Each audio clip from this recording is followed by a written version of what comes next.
그 쌓인 능력과 지혜 중에 그런 거 할 수 있는 능력도 들어있거든요. 제가 심지어는 환곤 탈퇴라는 프로그램을 만들었어요. 환곤 탈퇴. 저를 포함해서 늑수부리 임원들만 딱 일주일에 한 번씩 모여가지고 한 10명이 동그랗게 앉아가지고 환곤 탈퇴를 지금부터 그러고선 뭘 하냐면은 프로그램 중에 제일 효과적인 치료 방법이 뭔지 아세요? 디지털 트랜스포메이션을 대단히 오래 하셨는데 최근에 팬데믹 때문에 사실은 이제 쫙 부상을 했잖아요. 그 이제 많은 기업들에서 디지털 트랜스포메이션을 해야 된다. 그다음 뭐 비대면 있고 자 이러다 보니까 혜택을 보신 그런 것도 있지 않나요? 제가 왜 여쭙냐면 네. 워크 버케이션 얘기를 워케이션. 네, 워크와 네. 버케이션이 합쳐진 신종 그렇죠. 예. 한 3년 전에 들은 것 같은데 최근에 많아진 것 같아요. 근데 요즘 워케이션이 심지어 X세대들까지도 쇼킹한 개념이에요. 현상으로 나타나는 건 여행사들이 그 세계의 유명한 리조트들에다가 일할 수 있는 와이파이나 이 환경을 만들어 놓고 네, 그런 분들을 유치하는 거예요. 그러면 이제 굳이 사무실에서 일하지 마라. 어차피 재택인데 그러면 베케이션도 하고 일도 해라는 거예요. 그러다 보니 달라졌냐면은 예전엔 일할 때 일하고 월화수목금은 일 빡세게 하고 토요일 일요일은 또 잘 놀고 이게 구분이 좀 선명한 게 섞이면 아주 공사구분 못한 놈으로 여겨졌는데 이 워케이션을 시작하면서부터 자기가 줌회의 회사에서 결과 내고 이런 것만 잘하면 돼요. 그 사이사이에 뭐 하는지는 회사가 관심이 없어요. 우리나라는 아직은 어떻게 해서든 이 대면을 하려고 노력하는 편이지만 미국, 호주 땅덩이에 없는 회사들은 어차피 떨어져 지내다 보니까 로케이션이 중요하지 않고 또 컨트롤을 얼굴 페이스 밸류라고 그러죠. 출근해서 퇴근 얼굴 도장 이런 걸 할 수가 없어서 안 하다 보니까 이메일 열심히 쓰고 줌 회의할 때 이렇게 집중 잘하고 그런 방식으로 해도 되니 장소가 리조트이면 어떠냐는 거죠. 그러다 보니 이제 리조트에서 일을 하면은 근무 시간이 칼렌더에 월화수목금이 꽉 차 있는 게 아니라 놀고 일하고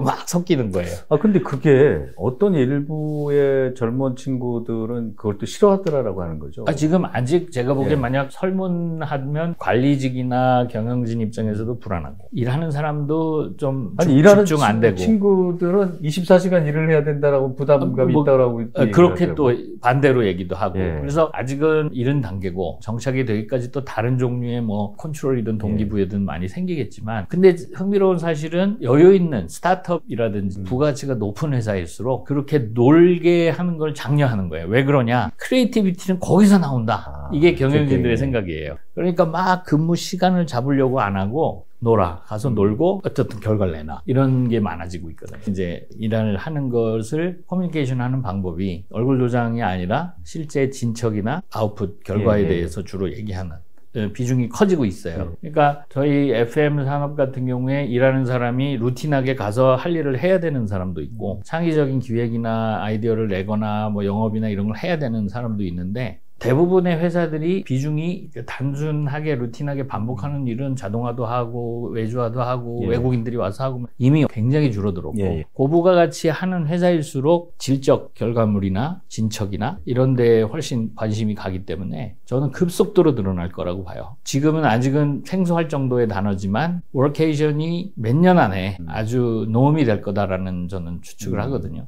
그래서 제가 여쭤보고 싶은 게 이거는 팬데믹 기간 중간에 있었던 하나의 이벤트 현상이죠. 확 가속화 됐죠. 그런데 이것이 이제 엔데믹 기간에서도 브레이션 될 거냐. 그러니까 이 남는 것 중에 하나예요. 재택에 대해서 말도 안 된다고 생각했던 사람들이 대폭 줄었잖아요. 그 사람들은 논리적으로 워케이션을 인정할 수밖에 없어요. 집에서 하든 호텔에서 하든 스타일을 관리할 수도 없고 인정할 수밖에 없는데 아까 얘기한 창의력에 대한 동기가 있기 때문에 제가 몇몇 회사를 보니까 이미 이 CEO나 스타트업들이라든지 대기업 중에서도 굉장히 깨이신 분들은 그 밸류를 이미 알기 때문에 신뢰의 문제도 있지만 안터프러너를 많이 확보한 회사들은 그들이 결코 페이스 밸류로 컨트롤을 되지도 않고 해서도 안 된다고 생각하시는 분들은 얼마든지 자유를 주고 계세요. 그런데 직원들의 선택이에요. 워케이션을 할지 재테크를 할지 사무실에 가서 일할지는. 그러니까 이제 공간의 무지잖아요. 사무실 환경이라는 게 이렇게 집중하는 워크셀도 있을 수 있고 소음이나 이런 데부터 보호도 해줘야 되잖아요. 또 모여서 이렇게 회의를 포멀하게 하는 자리도 있고 디자인 띵킹처럼 아주 자유분방하게 협업하고 뭐 이런 데도 있고 그런 스타일이 기업에서 현재 닭장처럼 막 칸막이만 쳐져 있던 회사들도 많은데 신세대들이 공유 오피스 이런 데로 다 도망가요. 예. 심지어 스타벅스에 가서 일을 해요. 그러니까 아주 골치 아프다는 거예요. 회의실 텅텅 비어있고 다 어디 갔나 보면 재택이 그 문을 열었던 거고 그걸 계기로 이제 막 그런 데로 좋은 장소로 나가고 있거든요. 이게 선택이 다양하다 보니까 그렇죠. 위성 사무실에 대한 얘기도 있더라고요. 맞아요. 내가 2시간 출근할 게 아니라 재택을 하느니 인근 공간에서 온라인으로 이렇게 하겠다. 또 오프라인을 하더라도 장소를 꼭 우리 왜 본사 사옥에만 모여야 되느냐. 여기저기서 모여서 특히 파트너들이나 예. 고객하고 미팅하는 거. 이런 외근이 많아지는 거죠. 우리식으로 하면 예. 외근인데 집도 마찬가지입니다. 그래서 공간 자체의 서플라이를 기업의 사옥들에는 마치 리조트처럼 하는 공간들도 만들고 반대로 리조트에다가는 사무실처럼 이게 다 저희한테 사옥기예요. 왜냐하면 피지컬하게 인테리어나 이걸 하는 것만 중요한 게 아니라 이게 다 연결이 되고 디지털로 하나의 공간을 돌아다녀도 뭐 차를 포함해서 다른 장소에 가더라도 시임레스하게 이렇게 연결하고 비즈니스를 할 수 있으면은 회사로서는 잃을 게 없는 거죠. 앞서 가 있는 거죠. 네, 옛날에 그런 얘기 하신 것 같은데 직급을 부르는 나라는 한국뿐이다. 부장, 과장, 뭐 사장 뭐 해가지고 이렇게 뭔가 이렇게 계층을 지어진. 근데 이게 그러면 그런 것도 하나의 우리가 보이지 않는 허들이 될까요? 베끼는 피리어드는 아직도 있다라고 보시면은 그런 회사에서는 도움이 돼요. 군대도 도움이 되죠. 요즘 뭐 좀 달라지긴 했어도 군대는 계급을 철저하게 찾는 이유가 명령 체계를 시간 낭비 안 하도록 정치 같은 게 발생 안 하도록 하니까 실행이 굉장히 빠르죠. 명령 내리면 뭐 바로 해버리는 거죠. 근데 기업이 그게 장점인 산업이 아직도 있다. 아직 우리는 뺏겨야 될 일이 있고 아직은 우리가 한참 실행 중심으로 일을 해야 된다면 맞는데 다 공감하시겠지만 지금 대부분 기업들은 이제 뺏길 데가 없어요. 선진 기업 갖고 오면은 아 우리 다 하고 있는데 이렇게 돼버려요. 그러니까 뺏기는 과제가 아니라 경쟁사보다 뭔가 더 잘하는 방법을 찾거나 고객을 좀 더 공감해서 새로운 혁신 아이템을 내놔야 되는 업이 이제 중요하다고 경영진이 여기신다면 히에라키는 방해가 되죠. 수직적 관계는 아이디어도 못 내고 내도 뭐 눈치 보느라고 자꾸 주눅이 들거든요. 그러니까 수직적 관계는 없애버린다는 거에 대해서 당연히 불편해요. 기득권은. 저도 중증 사장병에 걸려 있거든요. 중증 사장병. 네. 사장을 20년을 했으니까 뭐 하면 다 알아서 해주겠거니하고 예.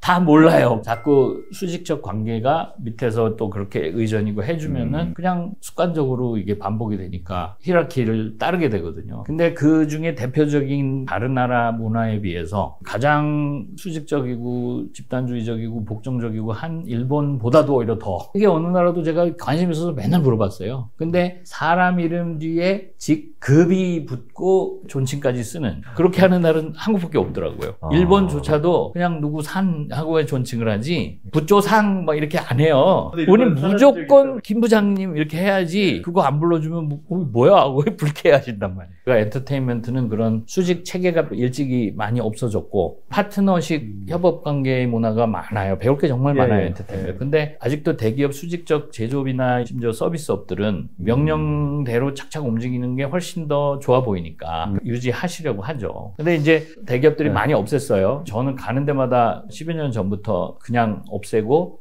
파트너 이렇게 불러버리고 왜냐하면 법무법인 컨설팅 회사들이 높으신 분만 파트너잖아요. 그래서 제가 SAP 있을 때 그렇게 했더니 말단 사원, 신입 사원도 파트너라고 목에 힘주고 다니더라고요. 또 뭐 자긍심도 있고 뭐 괜찮네요. 그 단어의 뜻이 좋잖아요. 예. 너하고 나하고 파트너다. 그 꽤 정착이 돼서 제가 나와도 이게 후퇴되지 않더라고요. 근데 님 이렇게 넣으면 후퇴된 회사들이 더러 있어요. 이게 습관이 하도 강하니까. 근데 저는 파트너도 좋고 영어 이름도 좋고 님도 좋고 좌우지간 직급만 달지 말아라. 직책도 좋다. 그거 하나만 빼는데도 제가 볼 때 한 10년, 20년 걸리죠. 아니요, 그렇지 않더라고요. 적어도 예를 들어 SAP 바꾸는데 한 1년밖에 안 걸렸어요. 지금은 제가 물어봐도 돌아갈 방법이 없대요. 왜? 그랬더니 이제까지 입사하면 직급을 안 줬는데 돌아가는데 어디로 예. 돌아가냐 이거예요. 외부에서는 일하는데 저분이 어느 정도 위치인지 막 헷갈리고 이럴 수 그 있겠네요. 불편함이 있는데 생각하고 우려하시는 것보다 딱 한마디 하면 다 이해하세요. 저희 회사는 그냥 다 파트너입니다. 신입사원부터 사장까지. 그럼 그래도 의전에 적을 맞춰야 되는데 그때 그럼 한 전무급쯤 되는 분입니다. 이런 정도 설명하면 되지. 그 책임과 권한을 갖는다라고 하는 부분에 있어서는 굉장히 자긍심이 생기겠네요. 그렇죠. 그리고 그거에 롤 중심으로 가는 거잖아요. 예. 아무리 어려도 롤이 뭐냐. 그리고 그게 꼭 연장자가 대장을 하는 것도 습관이잖아요. 그 롤이라고 하는 거는 장관님도 자전거 타고 갈 수 있는 그런 권위 없어지는 부분도 있고 장관의 롤이 그냥 하나의 롤로 여겨져야지 포지션 파워와 막 이런 걸로 여겨지는 게 완전히 없어지는 거는 오래 걸리겠지만 한 회사에서 콜링 타이틀 정도 계속 리마인드는 거죠. 넌 부장이야, 넌 과장이야 부를 때마다. 이런 거는 어떻게 생각하세요? 레이준이 옛날에 무슨 얘기를 했냐면 아니 거기 성공 방정식이 있는데 왜 굳이 다른 걸 택해? 이렇게 얘기를 했다라는 거예요. 그래서 그러면 선생님과 아니면 교수와 제자가 그 미국처럼 뭐 브라이언 아니면 제임스 뭐 이렇게 되면 제가 고루해서 그런지 이게 아니지 않나 뭐 이런 생각도 들거든요. 그러니까 제 의도가 5,000년 된 무슨 장유유서 같은 어떤 유교에서 오는 또는 한국의 컬처에서 내려오는 그런 허리테이지나 그 문화 자체를 지우자는 얘기는 아니거든요. 그렇지만 교수님이 학생들하고 사이에서 만약에 학생이 할 얘기를 못할 정도의 권위를 내세우신다면 그건 지워져야 돼요. 예, 반성하겠습니다.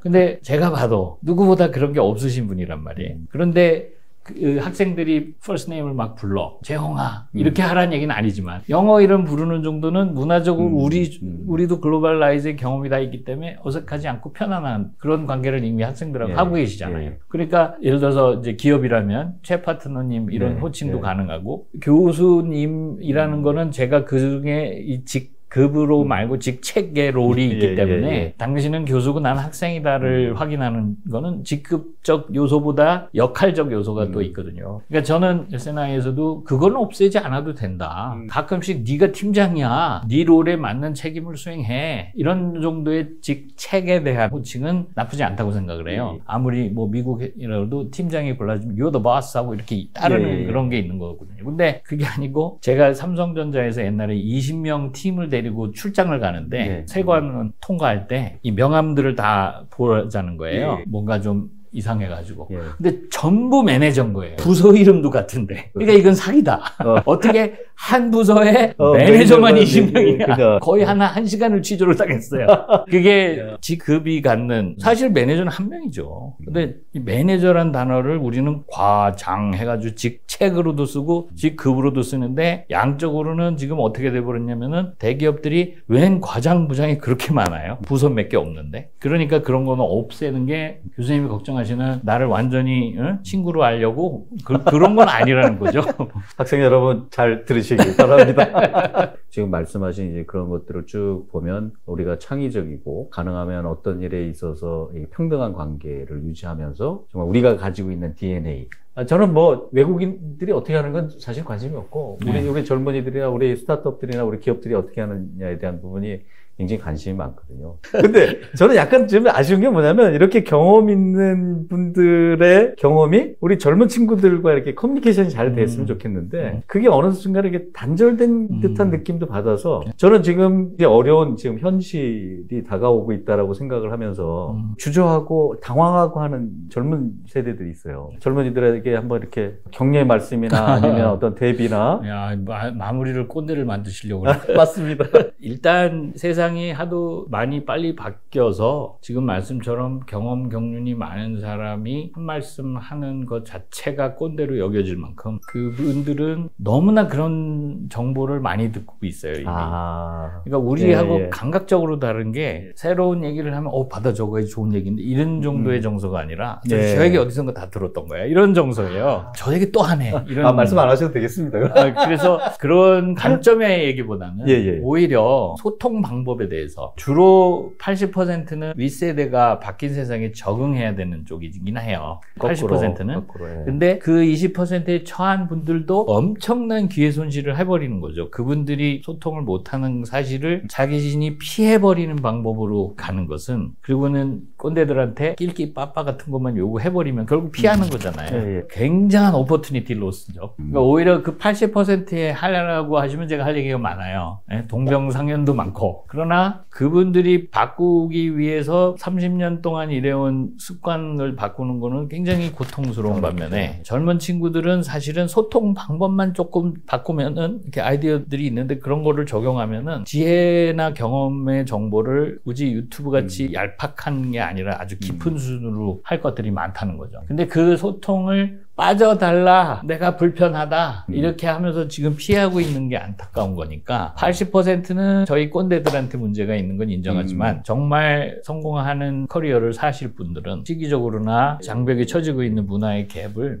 또 그런 분들이 꽤 많아요. 그죠? 근데 젊은 친구들 중에 간혹 아주 기특하게도 그 소통을 재치있게 지혜롭게 하는 분들은 스폰지처럼 엄청난 양의 지혜를. 야, 대표님이 하신 말씀을 똑같이 누가 했냐면, 제가 존경하는 그 디캠프의 센터장께서 성공한 그 기업인들, 젊은 스타트업들, 대표적으로 이제 배달의 민족의 김 대표나 뭐 김설아 대표나 아니면 카카오의 김범수 장이나 이런 분들이 남의 얘기를 잘 듣고 그 다음에 소통을 잘하더라, 이런 얘기를 했어요. 그분들이 사업에 성공할 땐 굉장히 젊었을 때. 네.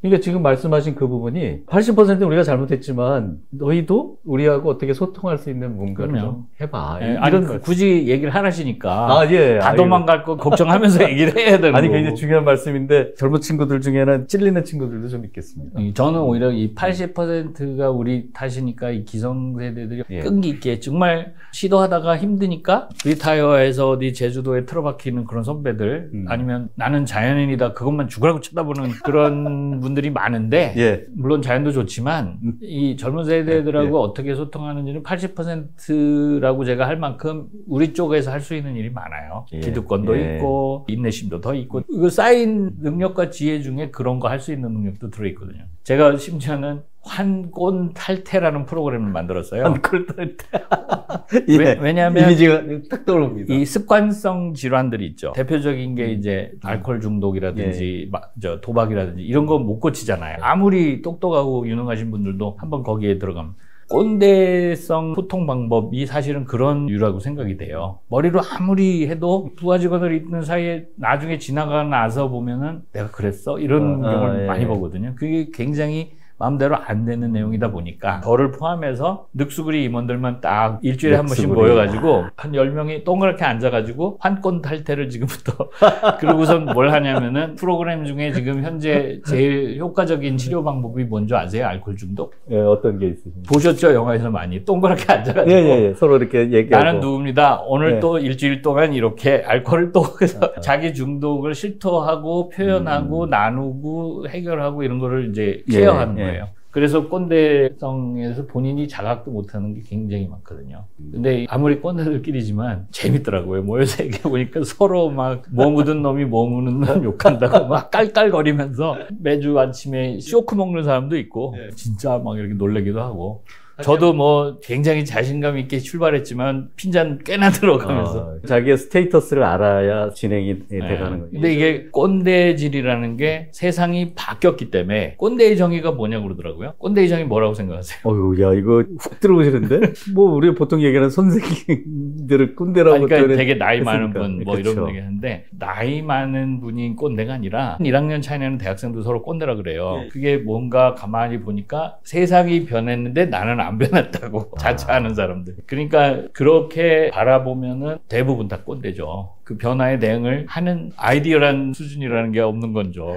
오늘 두 꼰대가 여러분들에게 말씀을 나눴습니다. 오늘 제가 공식적으로 모셨지만 이 사적으로 사심을 갖고 말씀을 나눴습니다. 솔직히 말씀드리면 제가 뭐 궁금하고 뵙고 싶고 막 이런 욕심에서 나왔는 거고요. 오늘 그 시간 말씀을 해주셔서 너무 감사하고 기회가 되면 또 한 번 제가 또 꼰대 시리즈로 해가지고 모셔서 얘기를 좀 듣도록 하겠습니다. 그것도 많이 하다 보면 고착화될 것 같아요. 여러분 오늘 대단히 감사하고요. 오늘 마지막으로 뭐 하시고 싶은 말씀 있으세요? 아니요, 제가 뭐 너무 예. 많은 수다를 떤 것 같습니다. 아닙니다. 오늘 너무 즐거웠습니다. 예, 여러분 그러면 다음에 다시 뵙기 되겠습니다. 감사합니다.